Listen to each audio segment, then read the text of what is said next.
ઠંડા પીણા બનાવતી એક ફેક્ટરીમાં એક યંત્ર 6 કલાકમાં 840 બોટલ ભરે છે. તો આ યંત્ર 5 કલાકમાં કેટલી બોટલ ભરશે? તો બાળકો આપણને રકમ જોતા વખત જ ખબર પડી જાય કે આ સમપ્રમાણ કાં તો વ્યસ્ત પ્રમાણનો દાખલો છે. તો જો બાળકો, આપણે સમયને x1 x2 વડે દર્શાવીશું, જ્યારે ઠંડા પીણાની બોટલને y1 અને y2 વડે દર્શાવીશું. તો x1 જ્યારે 6 કલાક હોય છે ત્યારે y1 840 બોટલ ભરાય છે. તો 5 કલાકે કેટલી બોટલ ભરાય?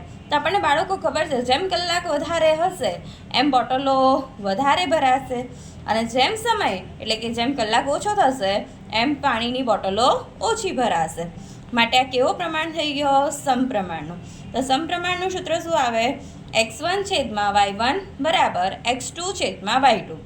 x1 કેટલા? 6, y1 840, x2 છે 5 અને y2 આપણે શોધવાના. બાળકો, જ્યારે પણ બરાબરની આ સાઈડમાં, જમણી સાઈડમાં કોઈ પણ વસ્તુ ભાગાકારમાં હોય તો એ જ્યારે પણ ડાબી બાજુ આવે ત્યારે ગુણાકારમાં છે. માટે 6 ગુણ્યા y2 અને આ સાઈડ પણ સેમ રૂલ બરાબર 5 ગુણ્યા 840. તો 5 ગુણ્યા 840. હવે 6 આ સાઈડ ગુણાકારમાં છે તો બરાબરની આ સાઈડ આવશે તો ભાગાકારમાં આવી જશે, માટે છેદમાં 6. હવે 14 84 અને આ શૂન્યની ઉપર શૂન્ય મૂકી તો 140 ગુણ્યા 6 કરીએ તો 840 જવાબ આવે.